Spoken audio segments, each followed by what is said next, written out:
Hello everyone. Thanks for joining us today. Um, so yeah, my name is Valentin or Val. I'm one of the product managers at GridGain. I also one of the committers at Apache Ignite project. And basically, the topic for today is key deployment strategies for database acceleration, and everything is going to be in the context of Apache Ignite, of course. So essentially, the thing with Apache Ignite is, if you're familiar with the product and if you have used it before, is that it's kind of it's a big product with a lot of different features, a lot of different capabilities, and a lot of different use cases that it can address. And one of the biggest questions, a lot of people ask when they start using Ignite is essentially how it should be used for a particular use case they have. How Ignite should be integrated into the architecture, whether it's an existing architecture or maybe it's a new architecture that they built for a brand new application. So these are the questions that we get quite often. And so today I want to kind of cover some of those different scenarios and different use cases that we tend to see in the wild. And we'll just go through different deployment options and deployment strategies for Apache Ignite that you can utilize. And we'll try to give you an idea what are the pros and cons of all those different options. And hope that helps you in choosing the correct option for the application that you built and for the use case that that you have.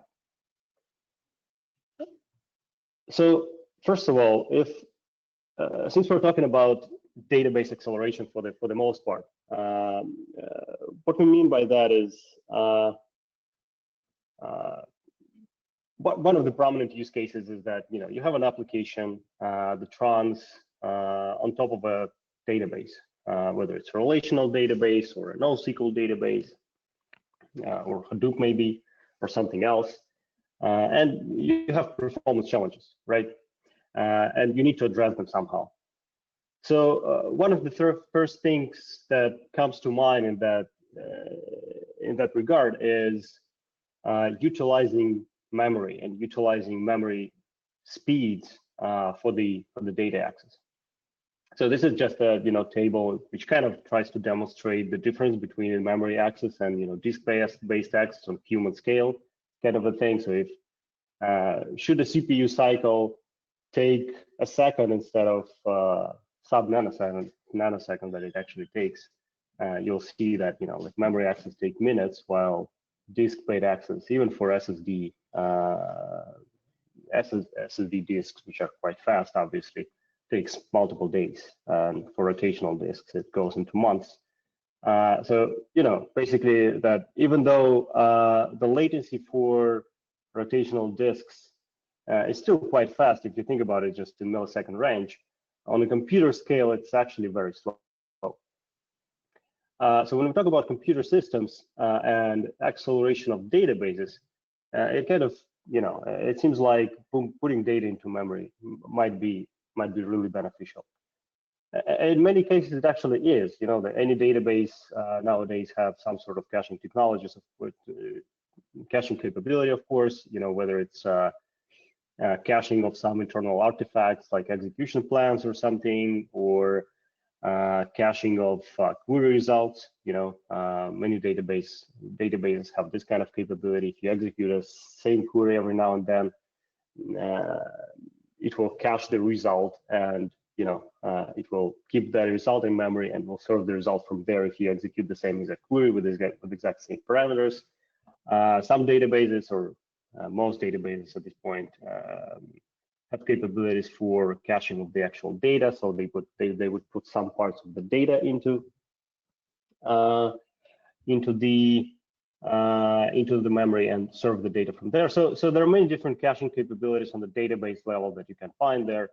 And this putting data in memory using those caching capabilities might help you with some of the performance issues in some of the use cases. However, at the same time, this is not always a solution, unfortunately. And there are basically there are multiple reasons for that. And two major reasons are the following. First of all, having data in memory typically helps with read access for the most part. So if you have a lot of, if you have essentially a read-intensive workload where the amount of reads, where you have much more reads than writes, then putting data in memory, of course, helps, because now whenever you read the data, you go into memory and you don't have to access the disk anymore. So the latency is much lower for those operations. But whenever we update, we still have to go on disk because the data has to be persistent.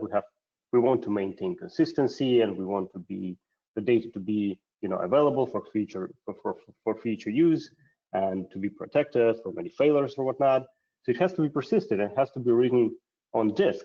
So if you have a write-intensive workload, having data in memory doesn't really change anything for you. That's the first one. And the second reason is that when we talk about performance, we not only talk about latency, we actually talk about throughput. So if you think about this, if you take a database like Oracle, Postgres, MySQL, SQL Server or whatnot, and you execute like a single transactional query, meaning that it's a query that doesn't have to go through large data sets, or scan large data sets rather. So if you execute like a single query or maybe just a handful of queries concurrently, you will get good latency. And in many cases, this latency will be satisfactory for the application that you have, even though it reads the data from disks. But if you start executing millions of such queries per second, or even like billions of queries per second, which actually happens more and more often nowadays, the amount of queries that have to be executed against a database increases every year for many applications. That's where you stumble upon a problem, because the database cannot handle this problem anymore. And this performance challenge has essentially, it obviously cannot be solved by just putting data in memory, right? The only solution for this is to scale. And you can either scale up by adding more resources, which is inherently limited process. It at some point becomes either impossible or just very expensive. Or you can scale out by deploying a database in multiple computers. But for that, you need specific technologies to be available, right? So you cannot just scale out any database. The database has to have support for this, or you need to introduce something third party, something external to support this kind of scalability. And that's where we come to in-memory computing platforms, and to Apache Ignite as an example of such a platform. So the thing about in-memory computing platforms is that they kind of combine those two things together. They store the data in memory, or at least they're capable of storing the data in memory. And at the same time, they provide virtually unlimited scalability across multiple computers, across multiple nodes. So in case of, and this way you essentially get in memory latencies from the fact that data is in memory, and you also get very high scalability from the fact that data is scaled out across multiple nodes, and you get it, as a single package kind of a thing. So in case of Ignite, the architecture is fairly straightforward. And I mean, like internal architecture. We have a distributed in-memory storage, which is kind of in the core of the platform. That's what allows you to put the data into memory and scale it out across multiple nodes or multiple computers. The scalability, as I said, is virtually unlimited. Whenever you need to store more data, you just throw in more resources, you just throw in more nodes, and the data is rebalanced automatically. It's all taken care of by the system itself. So you can store virtually an unlimited amount of data in RAM. So underneath the memory tier, there is the disk tier, which is required if you have, if you still need to persist the data. And the disk tier can have multiple options there. It can be a relational database, it can be a NoSQL database, it can be Hadoop. We also integrate with mainframes, and as a matter of fact, it can be anything generally speaking. It's kind of a pluggable integration that we can work with to integrate with any kind of storage underneath. And on top of that, there is also a distributed Ignite persistence, which is essentially a persistent storage which is provided out of the box by Ignite itself.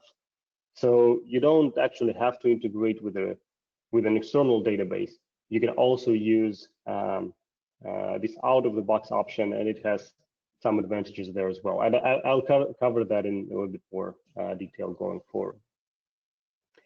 So that's where the data is stored, right? So we have the in-memory tier and the disk tier, which are parts of the data storage layer. And on top of that, we have multiple different APIs and multiple different components for data access and data processing. That includes key value access, that includes SQL, transactional processing.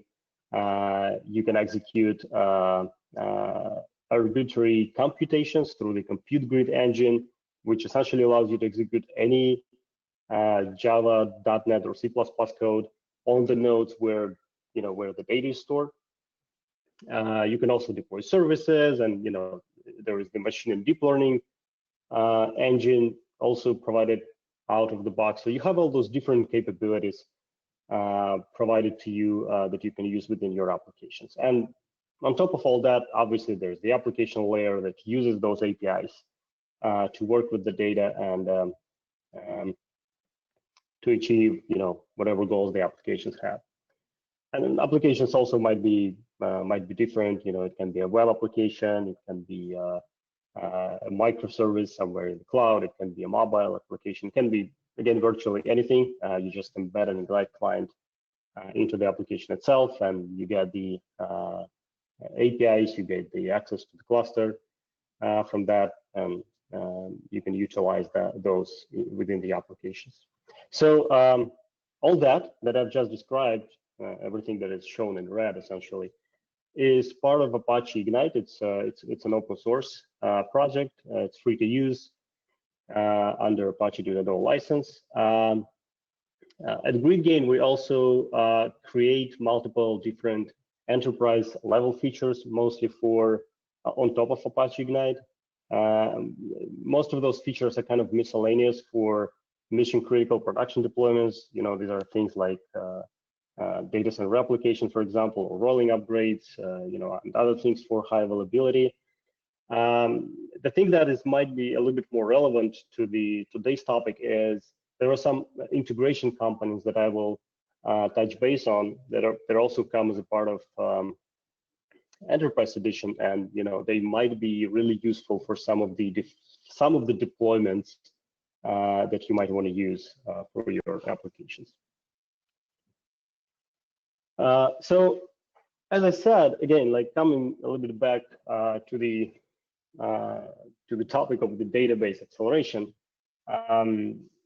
So again, Ignite has different capabilities, and those different options for persistence, for example, right? So what and this table kind of tries to show what kind of options you have in that regard. Essentially, with different options for persistence, whether it's a third-party persistence or native persistence, and persistence is actually optional, by the way. So it's not even required to have persistence at all. So if you have if you have a use case with just where you just want to put the data in memory without any persistence at all, you can do that with Ignite. So it's essentially the first memory mode, let's say, that you can achieve with Apache Ignite. You can just put the data in memory without any persistence whatsoever. That obviously means that, if you lose the cluster, if you restart the cluster, you lose all the data that you have there. But for many use cases, it's, if it's just a caching use case, this is perfectly fine. So this is one of the options you have. Then you can integrate with a third-party database, again, through this, pluggable integration layer that we have in the product. There are integrations out of the box for most of the, popular databases, with relational database, with databases with Cassandra, with Hadoop. You don't actually have to build this integration, but if you have something more, exotic, let's say, you can create this integration on your own as well. So this is a pluggable thing. This provides scalability. In terms of performance, it provides scalability mostly for read-intensive workloads, because again, for updates, you are pretty much still limited by the database that is underneath.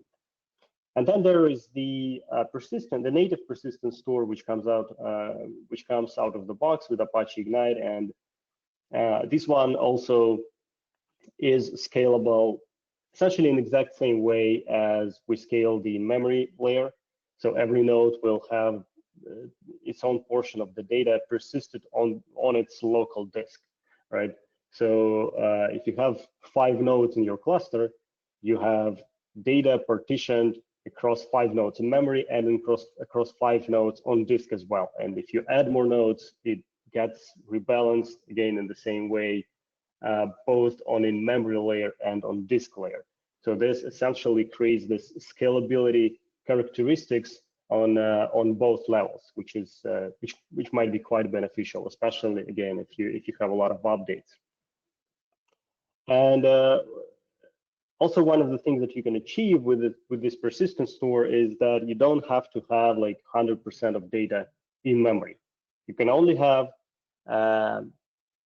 you can have your larger data set, like a superset of data stored on disk with essentially an in-memory cache on top of it. This is kind of a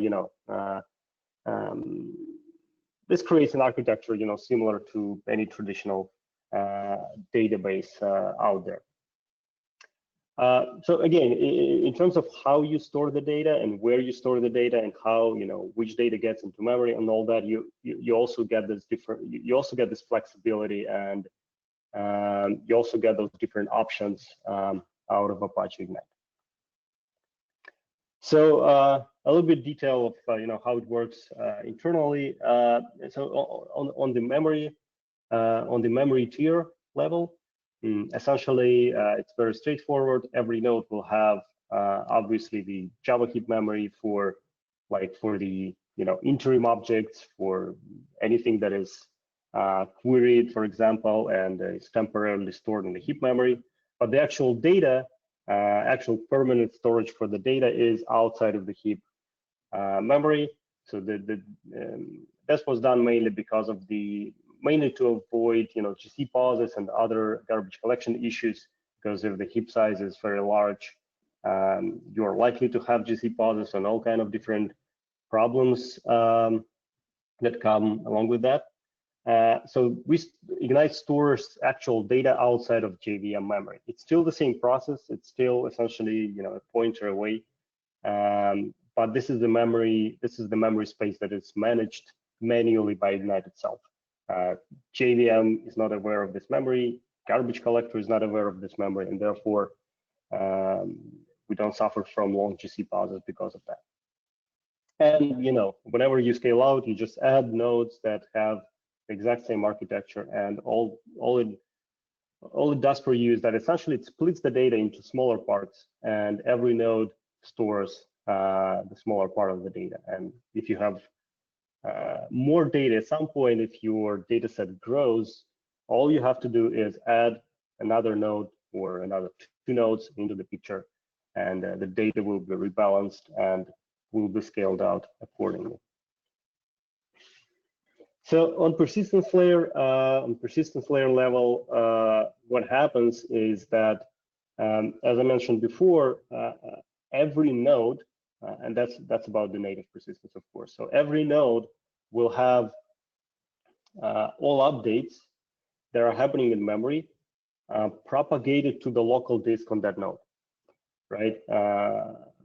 And essentially what will happen is that after the memory is updated, it will also write into the write-ahead log, which is again located on the local disk of that node. The write-ahead log is obviously it's a append-only file, which is pretty fast to update, especially as long as it's local disk. So we don't have to go through the network to like external database or anything. All we have to do synchronously here is to update this write-ahead log, which is an append-only file. So we still have to update the disk, of course. This is inevitable if you have persistence, but this actually is much faster than going through the network to the external database. So even in terms of latency, it sometimes might be faster than a third-party persistence. And in terms of throughput, again, as I already mentioned before, the scalability characteristics are typically much better than with an external database because you utilize essentially you utilize as many disks as many nodes you have. And if you want to scale out more, you add more nodes, and now you had more disks in the picture and higher overall throughput of the disk layer and all that. So scalability characteristics are much better for a typical deployment. So with that, just basically all I've told you so far was to emphasize that again, Ignite has a lot of different options for you, right? It's kind of a fully fledged platform which allows to address multiple different use cases. It has multiple different features, and it's sometimes it's not that easy to identify which features you need and what kind of architecture you need to address your use case. And that's where we come to all those different options and typical scenarios that we tend to see. So let's start with a simple one. So Ignite can be used as a simple in-memory cache, and that's actually quite interestingly, it's a question that I get quite often. Like people ask if Ignite can be used as a simple cache, because if you go to the website, again, it feels like it's a complicated system with a lot of different things, with a lot of different moving pieces, and you might get the impression that Ignite is not a suitable product for being a simple cache, but that's actually not true. We have a lot of success stories when Ignite is used as a cache, especially as a starting point, and then maybe some other features are being added into the picture going forward. But in any case, this is an absolutely valid use case. So you can deploy your Ignite cluster as just a pure in-memory cluster, as I mentioned before, right? So persistence is not required, so it can be just in the memory storage. So you can deploy it as this in-memory storage independently from the database, where the application would figure out where it have to go to the database or to this in-memory store for some data, right? So let's say it will, if there is a, if application has to build a report of some sort and show it in UI, and querying this report from the database takes quite a bit of time, you can query this once from the database, put it into memory, and then for all the subsequent requests for the same report, you can just store it from memory and show it in UI, so which is going to be much faster, of course. So of course, this has some implications. You have to, the application has to have this logic. First of all, you have to implement this on the application level. Application has to be aware of both the database and the in-memory layer, and has to do all this coordination around that. Also, if you store like caching, query results or these kind of things, you have to be able to invalidate them whenever database is updated. So again, the application has to coordinate these kind of things. So it is a very simple deployment, especially from Ignite standpoint. From Ignite standpoint, just a simple simplest deployment possible, just in memory, no persistence whatsoever. You would probably use only like key value APIs or maybe some other basic APIs on the application. So from Ignite standpoint, it's a very straightforward and the simplest deployment possible. But on the application level, you will have to do some coding most likely there. But again, if this kind of a cache side parent is what you're looking for, Ignite is definitely one of the candidates, and you can use it for this use case. The next step is essentially using Ignite as a data grid. So when we talk about data grids, at least I like to talk about data grids, kind of evolution of those in-memory caches. So the major difference is that in case of caching, we typically think of caching some of the again, like query execution results, or in my previous example, we had this report cached in memory, right? The idea of a data grid that instead of caching the results of the computations, we would actually cache the raw data. We would pull the data from the database, just the raw data that we have in the database, put it into memory, and create this integration layer so that it seamlessly gets updated into the database and also gets read from the database if needed, if something is not in memory. And the processing and the actual computation, actual queries, or this report generation, for example, again, coming back to my example, will happen in the data grid itself, in memory, for much better performance, for better scalability, and for lower latencies. So that's the idea behind data grids. And again, Ignite is a perfect tool for this kind of use case. It's probably the most prominent use case that we have. So in case of in-memory data grid, again, in terms of deployment, what will happen is that you will put it on top of the database and underneath the application. So it's kind of a middle layer between becomes kind of a middle layer between the applications and the databases, with the data in memory, which can be kind of scalable and so on. So the applications in this case will talk only to the Apache Ignite, only to the data grid API. They will not go directly to the database. The database will be updated by the data grid through the write-through mechanisms, and it can also use read-through to read from the disk if needed, if there is something missing in memory. So again, this is probably one of the most prominent deployment times that we have. This is very popular, and if you're looking for a data grid and for this kind of architecture, you can definitely use Ignite. Another option is use Ignite as a database. So if you have a brand new application, if it's a greenfield application that you built from scratch, and this application has all those latency and throughput requirements from day one, then you definitely can just use Ignite with its native persistence option instead of integrating with the third-party database. So first of all, it simplifies the deployment. Obviously, you don't have this additional layer in the architecture. And second of all, it actually has some advantages if you compare it to third-party integrations, like instantaneous restarts, meaning that you restart the cluster, data is available right away because Ignite can read from disk as well. Then there is the scalability characteristics are much better. So there are certain definite advantages if you compare one to another.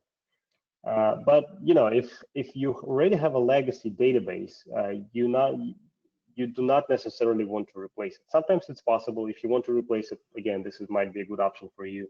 But if you have a legacy database and the application is running on top of the database, and you don't want to rip and replace this database, like you're using it for 15 years, you trust the database, this database to be used as the system of record, so you don't want to replace it, that's perfectly reasonable. Then the kind of data grid architecture is most likely the better choice for you. So now let's complicate things a little bit, right? So coming back to this data grid architecture, and I'm using it as an example. It actually can be applicable to caching as well in some cases, and even can be applicable to a database use case. But in this particular case, right, if we have a data grid running, kind of sliding in between the applications and the databases, again, applications will go through Ignite APIs in this case. It will only use Ignite APIs to access the data, to update, to read, or to process the data, and will not go to the database directly. So, however, most likely, if you have your database running for many years, there are many applications as well, right? You have a single database with some data stored there, and you can have dozens of applications that work with the database. If you put in memory data grid between the database and some of the applications, that means that you have to rework those applications in order to use Apache Ignite or other in-memory data grid APIs. But the question is, what will happen with other applications? And most likely, you will end up with a situation like this, where you have some applications going through the Apache Ignite into the database, or essentially just talking to Apache Ignite itself without knowing about it, without even knowing about the existing of underlying databases. But there are still some other applications that are not reworked yet, maybe, or maybe they don't even have this performance difficulties or performance requirements, and there is no need to rework them to work within memory data grid. So they would just go to the database directly.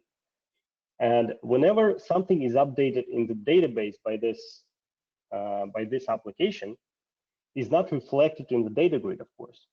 And that might be a big issue, because now you essentially get inconsistency between the in-memory layer and the disk layer, and different applications kind of see different versions of the data. So it might be an issue, might not be an issue, depending on what the requirements are, but quite often it's something that you want to look at and want to address. And generally speaking, the solution for this is what we call change data capture, which is basically just any mechanism that would allow you to listen for updates on the database side and propagate those updates into the caching layer, into the Apache Ignite in our case. So this is kind of a generic understanding of what the change data capture is. However, there are many options again of what you can use, and I would like to go through some of them as well here. So first one is kind of a little bit naive, I guess, but it's a valid approach. You can use database triggers. So any database, at least any relational database, pretty much will have trigger capability, which allows you to have certain code executed, and code is usually will be written in SQL on every insert or every update or every delete that happens in the database. And you can write this code so that it somehow propagates into this in-memory layer. So obviously, there are many challenges here. First of all, you just have to create this integration for the most part. You need to create those triggers. You have to write that code. Also, you will have to figure out how to actually do the update, how to access the API, because if you write the code in SQL, it's not always possible to access an external database, an external data grid layer rather, right? It's if you need like Java API, for example, some databases would support that within triggers, some databases would not support that. So this is kind of a challenge as well. So this is a valid approach, and in some cases you might want to look into this, but generally speaking, this is not something that is that is used too often, mainly because there are specific technologies for created, like there are technologies specifically created for change data capture, and most engineers, they prefer to use those, although they might be a little bit more expensive and all that. So, and in terms of those technologies, the first example that definitely comes to mind is Oracle Golden Gate. This is the Oracle Change Data Capture product.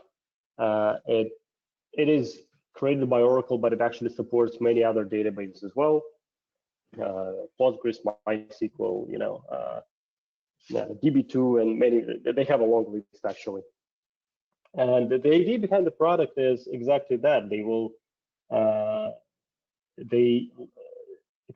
It essentially listens for all the updates and provides an API and kind of a set of handlers that you can use, and you will write those handlers like in Java code or something, and you will use those handlers to update your in-memory caches, and it kind of provides the API for conversion into more like key value model, which is typically used for caches. It's kind of doing a lot of work for you, although it's kind of it's a little bit of an expensive product though. So that's another option that you have. It's probably much easier in terms of development than using triggers manually, because it already does a lot of work for you.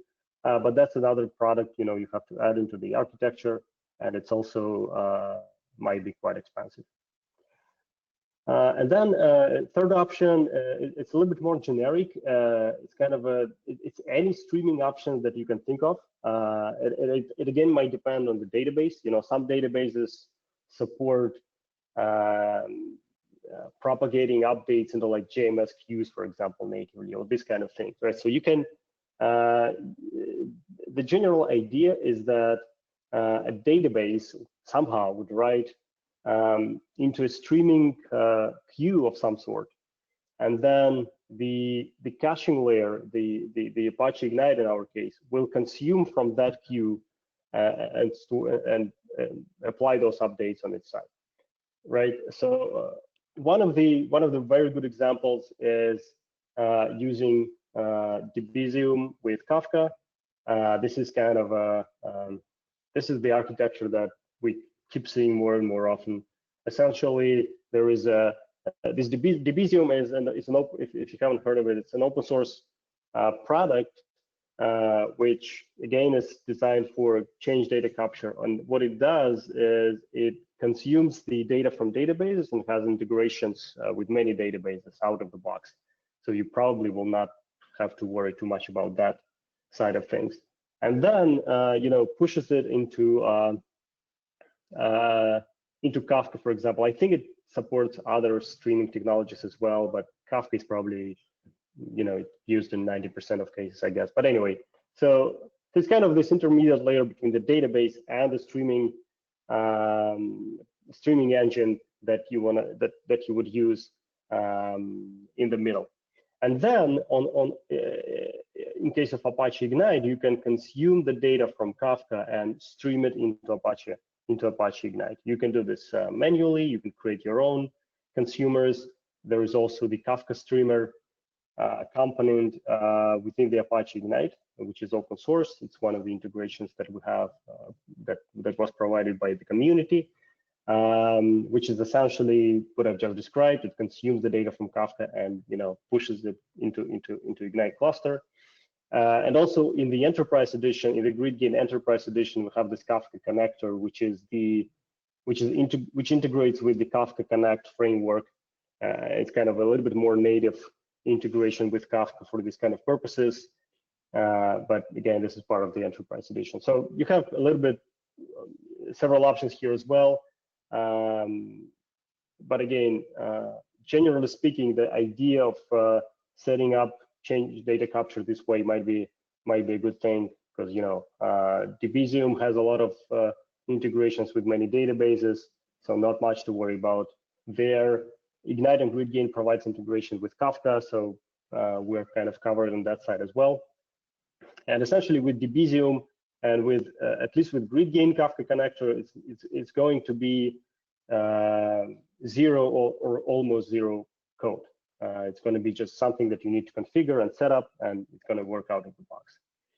And if you want to look at a little bit more details, there is this blog along with a demo created by Evgeny. He's one of the Apache Ignite committers as well. It's just nice, nice article describing this in a little bit more detail. And also there is a demo which you can play with and set this up on your laptop and see how it works in real life. So kind of a special case of this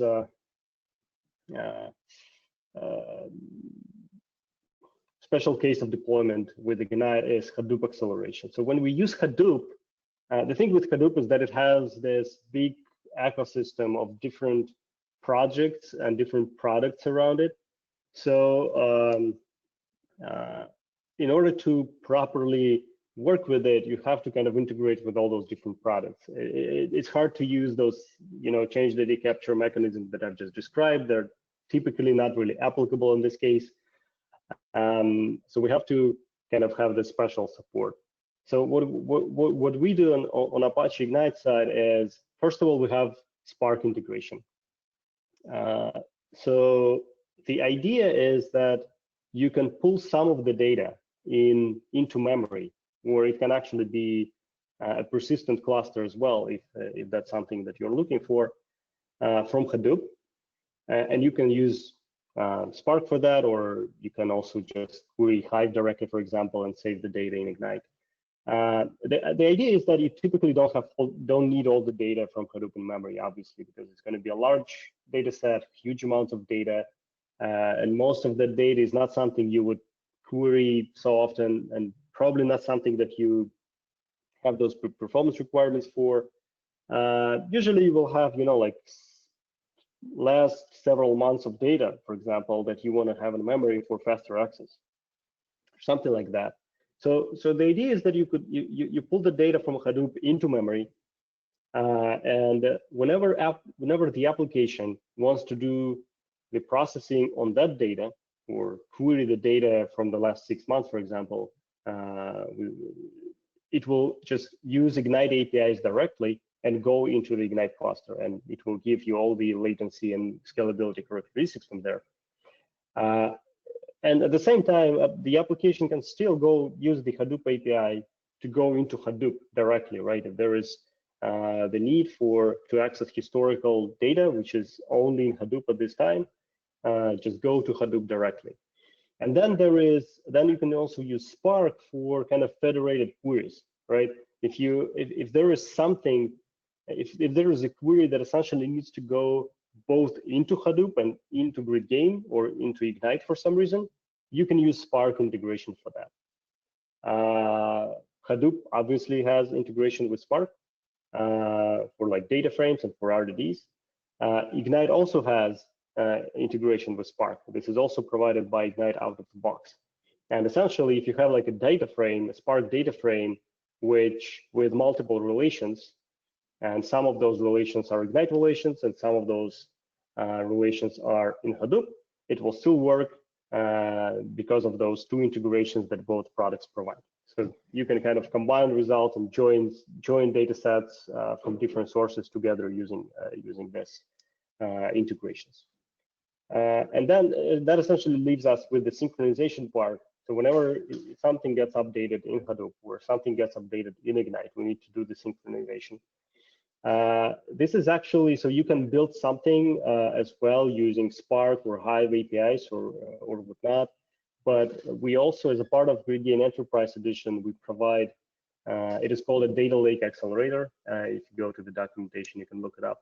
That is essentially a set of utility components for data synchronization between Ignite and Hadoop, kind of both ways, from Hadoop to Ignite and other way around as well. Those tools are based on Hive, they're based on Spark as well, they're based on Apache Scoop. So again, essentially everything except for the synchronization part is available in open source Ignite. those synchronization tools are part of the Data Lake Accelerator, which is part of the GridGain Enterprise Edition. And finally, I just wanted to end with kind of this bigger architecture, which we generally call Data Integration Hub nowadays. A Data Integration Hub is essentially a platform that accumulates different data sets from different data sources. You can have multiple different databases. You can have, and that's what typically happens, like in big companies, like in big banks, for example. They would typically have many different databases. They would have Kafka and other streaming products used for streaming the data as well. And nowadays, to get better insights, into what is happening in the business and all that, they essentially want to somehow have an ability to look into all those data sets at the same time, maybe join them together or do some processing that kind of spawns across all those different data sets. Doing that on application level is obviously very complicated. So what we try to do with Ignite is allow to create this kind of data integration hubs, which would accumulate all the different data from different databases, from different streams, and serve them to the applications as a whole, essentially. And the applications can then, deploy microservices or apply business rules on top of that data, listen for updates, maybe apply some machine learning algorithms or whatnot. And then there is an optional integration layer, of course, as well, where other external, like upstream or downstream systems can consume the data from the integration hub as well for like further storing or further processing. So this is kind of a big architecture that might involve many different things. And from deployment perspective, again, coming back to the topic, it is essentially a combination of all those different things that I've been talking before. So you can have some applications that would access Ignite just as a cache in this case. Some data sets would exist only in Ignite, right? And therefore you will use persistence for those data sets. Some of the data sets will reside in memory in Ignite for faster access, but we'll still use a database as the system of record for those data sets, and will load from there if needed. And also cluster we can also add all those different change data capture capabilities here when needed, because there are some other applications maybe that are not aware of this data integration hub yet, so we need to propagate those changes through Kafka or something else, or Golden Gate.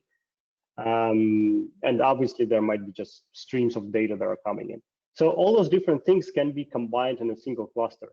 So it will be essentially it will be used as a database, as a cache, as a data grid,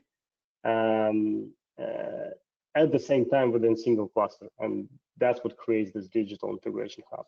So essentially my point here is that you have Ignite provides, as I said, a lot of different capabilities and a lot of different deployment options out of the box, and you can kind of combine them together in any way you need, in any way you want. If it's you can go as simple as having just a simple cache, which is just in memory layer without any awareness of the database, and you can go as far as building this big data integration hub that integrates with all your different data sources that you have in the company and provides this high scalability and high performance to the applications. So with that, thanks everyone for listening, and it looks like we have some questions. So Venkat, do you want to take it over? Yes. Well, one question that came up, Val, is there a visualization tool that shows what is getting executed where? I'm guessing you could talk about control center. Yeah, so in terms of tooling, there is the control center tool, which is provided by GridGain, and it's available as a cloud version, which would be control.gridgain.com, if I'm not mistaken. And we also, you can also purchase it to install on-prem. I mean, it's actually quite a new product, so it might not have the exact features that you are looking for this specific, use case. But it still have a lot of insight into what is going on with the cluster. It exposes, a lot of different metrics, and you can kind of customize and create your own dashboards. You can execute SQL queries and this kind of thing. So it's quite a comprehensive tool that you can definitely use to monitor and manage the cluster. And if you're interested, let us know. As I said, it's a new product, so there are features on the roadmap that are not there yet. So something that you're looking for might be there. So yeah, if you're interested, definitely let us know. Great. I put a link for Control Center in the chat window as well. The next question is around languages supported. What other languages does Ignite support? Mm-hmm. Yeah, so first of all, this is a Java product. So Java is supported natively, and it typically has kind of all the APIs, kind of a superset of APIs, let's say. It goes first, generally speaking. Then we have comprehensive support for .NET platform and for C++. So for those platforms, you can actually set up the server clusters within .NET or C++ runtimes, and execute compute in .NET in .NET languages, for example, or in C++, where you can create a third-party cache store integration, third-party database integration, also in .NET languages, these kind of things. For other platforms, for other languages, we also have what we call thin binary protocol, which is essentially just a binary protocol with a certain set of commands that can be executed. And this, theoretically, this protocol can be used in any language, as long as it can open a socket connection. Obviously, it's quite difficult to use it out of the box without it having an actual client wrapper around it for the specific language. And this is kind of an ongoing development. We have more and more languages being added there. There is a client, of course, for those 3 languages available as well, but there is also for Python. I think there is a one for PHP. There is a one for Node.js, if I'm not mistaken. All of them might be in a little bit different state of in terms of which features are implemented or whatnot. But again, this is kind of a community effort, and you're always free to participate as well. So generally speaking, again, with this binary protocol, you can access Ignite from any platform. It will be a little bit limited API, but it's still available. And for some languages, you might need to create the actual client first, but it is still possible. Awesome. The next question was around product comparison. So how does Apache Ignite or GridGain compare with other in-memory data cache offerings such as Redis or Memcache? Yeah, so in terms of using it as a cache, I mean, it probably would be similar for the most part. The only thing, I mean, like Redis, as far as I know, has some scalability issues when you go to large scales. There is a lot of manual work. Again, that's to my knowledge. That's the feedback that I've been getting lately. Ignite is it seems to be a little bit more capable of going into large scales. But generally speaking, I mean, from deployment perspective, it's going to be the same. From feature perspective, though, you have a lot more in terms of capabilities that you get, right? Even if you deploy Ignite as a simple cache, you can still use SQL APIs, for example, right? So you can have a little bit more advanced caching with Ignite. You can use SQL, you can use compute, you can use other features. And I think what is even more important is that this is more of a insight in the future, right? If you expect to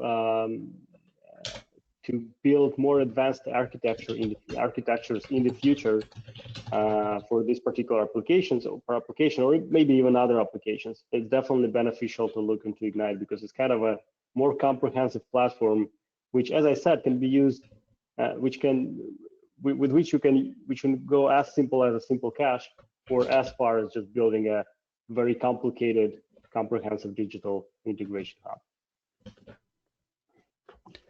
Very good. Maybe one more question. So this is around about having a multi-node cluster. So if you have a multi-node cluster with right behind configured with a cache store and an external database, and you stream puts to the cache, the question is, do all the nodes persist to their database, or is there some form of election where only one node is responsible for the actual persistence? The simple answer is all the nodes will write to the database. So basically, so in a nutshell, the data is partitioned into partitions, and every partition has a primary node, and it can be any of those nodes. So for partition, it will be a single node that writes in a database. But every node has a set of partitions that are assigned to that node, and it will be responsible for persisting the data for those partitions. So from the database perspective, every node will write something into the database, although it's kind of split across those nodes based on those partitions on Ignite level. Makes sense. Yeah. It's distributed. Makes sense. Yeah. All right. So thanks, Val. That brings us to the end of the Q&A section. Val, did you have any closing comments before we wrap up? No, I think I'm good. Thanks everyone for joining. And again, everyone is welcome for our virtual meetup. And also Venkat told about IMCS, which is also pretty exciting. And you're all also welcome to join the community as well. We're always happy to see new people. Absolutely. Okay, thanks, Val. Thanks, everyone. Have a good day. Thanks, Venkat. Thanks, everybody.